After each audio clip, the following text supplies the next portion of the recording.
Olá pessoal, eu espero que esteja tudo muito bem com vocês. Sejam muito bem-vindos a mais um episódio do Web Relatos aqui no YouTube e a mais um episódio do podcast Imigrante Web no Spotify e nas plataformas de podcast da Apple. Hoje é sábado, dia 20 de dezembro de 2025. O meu nome é Douglas, eu sou um homem branco com 1,76 de altura. Hoje eu estou usando de novo uma camiseta preta com gola V, camiseta básica com gola V, e um boné preto e cinza, e o cinza é a parte da frente do boné. O meu cenário é uma imagem projetada de uma estante com vários livros.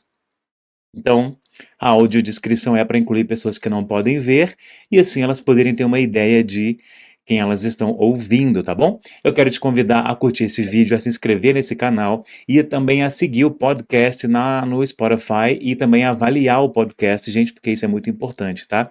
E me seguir e seguir as redes do canal também aí em todas as redes sociais, né? Instagram, TikTok, etc, tá bom? Eles apareceram aqui na tela para vocês. Bom, gente, então sejam muito bem-vindos. Se você acabou de chegar ao meu canal a primeira vez, então assim, sinta-se em casa, tá bom? A história de hoje, gente, é uma das mais graves injustiças já reconhecidas oficialmente pelo governo do Canadá, tá? Só que é o seguinte, essa história ela tem todo embasamento nas pesquisas, tá? Então todos os links para vocês conferirem tudo estão na descrição do vídeo, tá? Desde anúncios oficiais, a documentos oficiais, tudo isso está na descrição do vídeo. Então assim, não tem problema as informações que eu vou passar, tá bom? Essa história é sobre o Maher Arar. A gente vai saber quem ele era e quem ele é, né, e tudo certo. O Maher Arar, ele nasceu em 1970 na Síria, mas ele se mudou para o Canadá em 1987, ainda quando ele era muito jovem, junto com a família. Em 1991, ele se tornou cidadão canadense. Então ele estudou, ele se formou em engenharia, inclusive, e de telecomunicações, no Canadá. Então ele construiu uma vida comum por aqui, trabalhou, formou, construiu família, né, constituiu família e tudo certo. Então até aí, nada de extraordinário, uma vida comum e tudo certo. Nenhuma acusação criminal, nenhuma investigação formal. Um cidadão comum, gente. Cidadão canadense comum. Até dezembro de 2002. E aí, né, o que aconteceu? No dia 26 de setembro de 2022, ele estava voltando de uma viagem com a família dele e estava fazendo uma conexão, uma escala, desculpa, no aeroporto JFK em Nova York, antes dele seguir para cá, né, para o Canadá. Só que nessa escala ele foi parado pelas autoridades estadunidenses e foi levado para interrogatório e colocado sob custódia e impedido de seguir a viagem, gente. Segundo as reportagens e os documentos oficiais, isso aconteceu com base em informações de inteligência incorretas que ligavam o nome dele a possíveis riscos de segurança. Lembrando que a gente está falando de 2002. Um ano antes, a gente sabe o que aconteceu nos Estados Unidos, em Nova York, né? Bom, informações mais tarde, né, provaram que esses dados aí que foram passados estavam errados, né? As coisas não estavam da maneira que eram de fato. E aí vem aí um ponto muito importante. Ele era cidadão canadense, né, gente? Então, se houvesse qualquer problema migratório que fosse precisar devolver ele para algum lugar, teria que ser devolvê-lo para o Canadá. Só que não foi isso que aconteceu. Pois é. Em outubro, então, de 2002, as autoridades dos Estados Unidos decidiram enviá-lo para fora do país por meio de um procedimento que é chamado Extraordinary Rendition, que em termos simples é quando um governo manda uma pessoa para outro país fora dos processos normais de justiça. Primeiro ele foi levado para a Jordânia, tipo, nada a ver. Aí depois para a Síria. E ele tinha nascido na Síria, né? Ele nasceu na Síria. Só que não tinha nada a ver com a vida dele, né, gente? Ele saiu da Síria criança.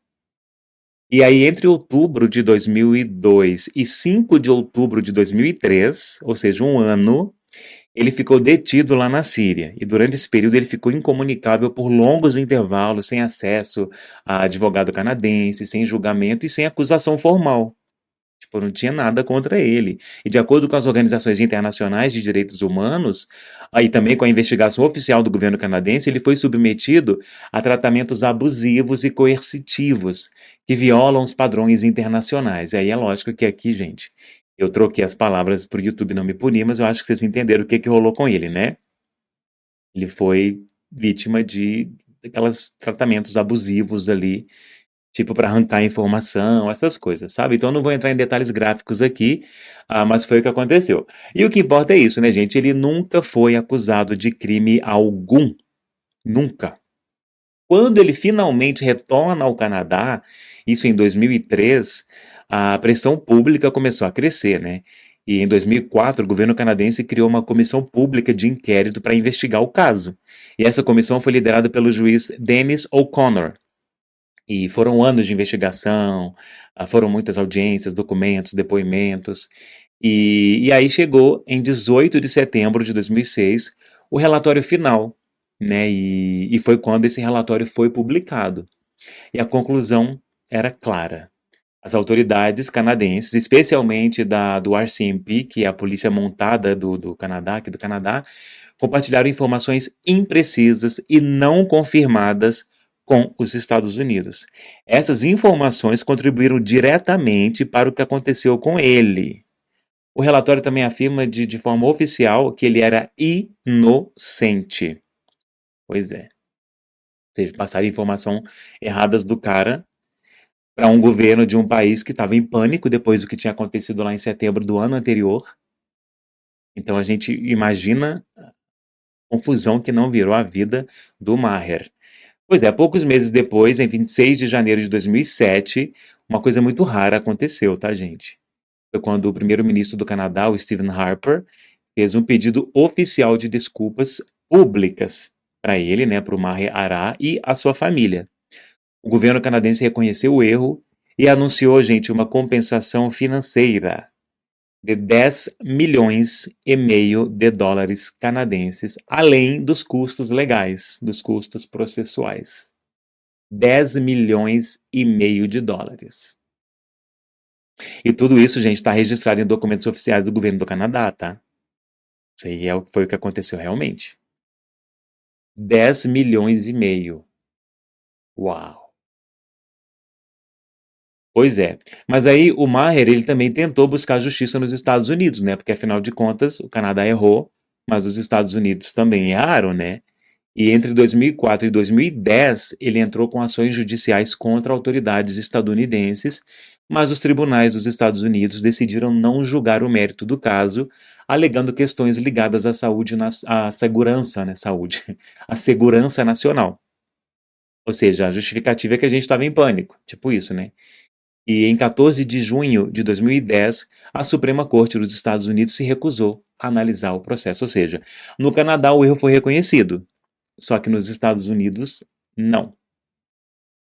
A história dele mostra um monte de coisa, né? Mas mostra uma coisa muito importante, que mesmo em democracias, erros graves podem acontecer, né? E quando acontecem, eles podem destruir a vida de pessoas inocentes. O cara ficou um ano, ele perdeu um ano da vida dele, incomunicável e tudo isso, e sem a família dele. E tudo o que eu falei aqui está baseado em fontes oficiais, investigações públicas, reportagens jornalísticas, e como eu falei, está tudo na descrição do vídeo, né? E eu não acho que seja uma história para causar medo, né, gente? É uma história para lembrar por que direitos humanos, ah, um devido processo legal e a responsabilidade do Estado são tão importantes, né? Porque olha aí o que pode acontecer com a vida de uma pessoa por causa de informação errada, por causa de coisas erradas, né? É muito complicado. Para o pessoal que está assistindo o vídeo no YouTube, está passando aqui umas imagens, tem ele falando, porque realmente, gente, se você jogar o nome dele no YouTube, você vai ver, assim, um monte de coisa, um monte de matérias a respeito dele. Tem bastante coisa aqui na descrição do vídeo para vocês poderem conferir, tá? Para vocês poderem conhecer um pouco mais da história.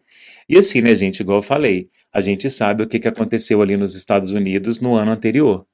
Então, eles estavam em pânico com tudo. E, e vamos imaginar assim, os Estados Unidos errou é ótimo, errou.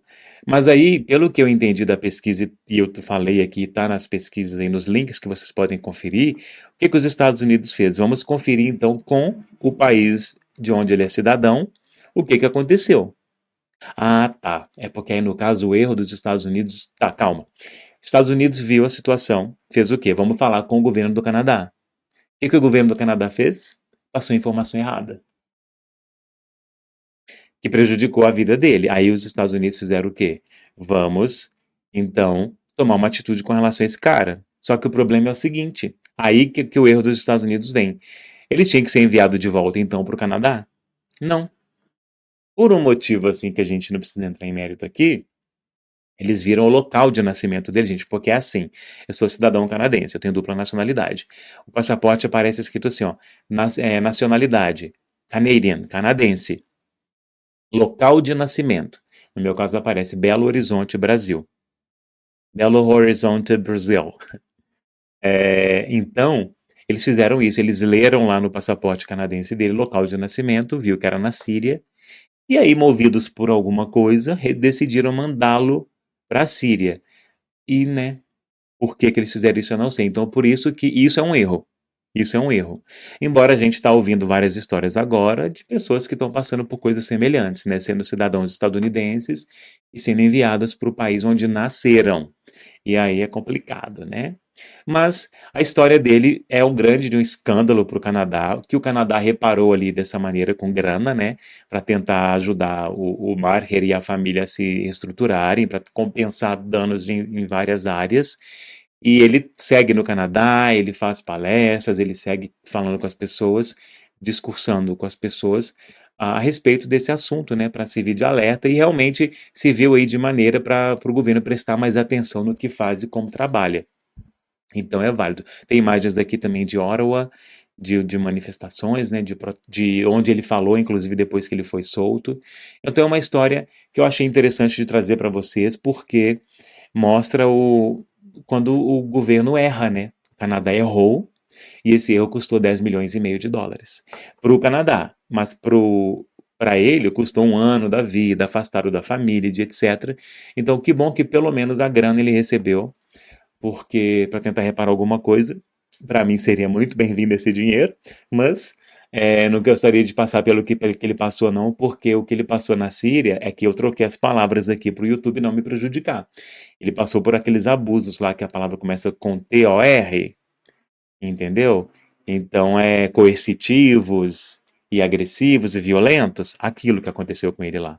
Você sabia dessa história? Você já tinha ouvido falar desse erro do governo do Canadá? Você já ouviu falar de outros, inclusive? Se você já ouviu falar de outros, comenta aqui também no vídeo, por favor, porque aí eu posso pesquisar e trazer aqui para a gente poder falar aqui no Web Relatos e compartilhar com mais pessoas. Porque eu amo o Canadá, gente, é o país da minha casa, tudo isso e tal. Também amo o Canadá, mas verdades são verdades e eu acho que todo lugar tem pontos positivos e pontos negativos, né? Não existe paraíso na Terra, né? Então, céu na Terra não existe. Então, eu não me importo assim de compartilhar essas coisas com as pessoas, não. O que que você achou? Você conhece outra história? Você tem um relato seu de alguma coisa que te aconteceu viajando durante uma viagem internacional ou no país que você mora? Envia para mim aqui para esse e-mail, ó, que é o @imigranteweb, seria, não, isso ali é o arroba do canal, né? Mas é porque é imigranteweb, assim como está escrito aqui, @gmail.com. É só você me enviar que eu analiso o seu relato ali, trago aqui para compartilhar com o pessoal, mas você tem que escrever no e-mail que você autoriza que eu compartilhe aqui com o pessoal, tá? Tá bom? Gente, muito obrigado por vocês assistirem esse vídeo, por vocês curtirem, compartilharem com as pessoas que você conhece, por comentarem também, porque isso faz muita diferença para mim aqui no canal, ajuda o algoritmo a me divulgar para mais pessoas e está começando a funcionar, viu, gente? Então, obrigado pelo que vocês estão fazendo por mim e também lá no Spotify, gente, avaliar, ouvir lá e todos os sábados, meio-dia e meio, sai um relato aqui para você e eu espero que vocês tenham gostado. Muito obrigado. Hoje é dia 20. Então, o próximo vídeo, ele vai ser dia 27. Então, eu já quero desejar para vocês felizes festas, boas festas, Feliz Natal se vocês comemoram. Tudo de melhor para vocês. Espero que vocês possam estar com a família de vocês. O spoiler é que eu estarei com a minha. Uhum. Eu estarei em Belo Horizonte no dia do Natal, gente. Em Belo Horizonte no dia do Natal. Vai ser muito bom com a minha mãe, com a minha avó, então vai ser muito bom. Eu espero que vocês também tenham essa oportunidade. Se você não tem mais essas pessoas próximas de você, receba aqui o meu abraço, receba aqui meus desejos de felicidade, boníssimas festas para vocês. E nós nos vemos no sábado que vem, dia 27, com mais um Web Relatos. Até mais, gente. Obrigado. Tchau.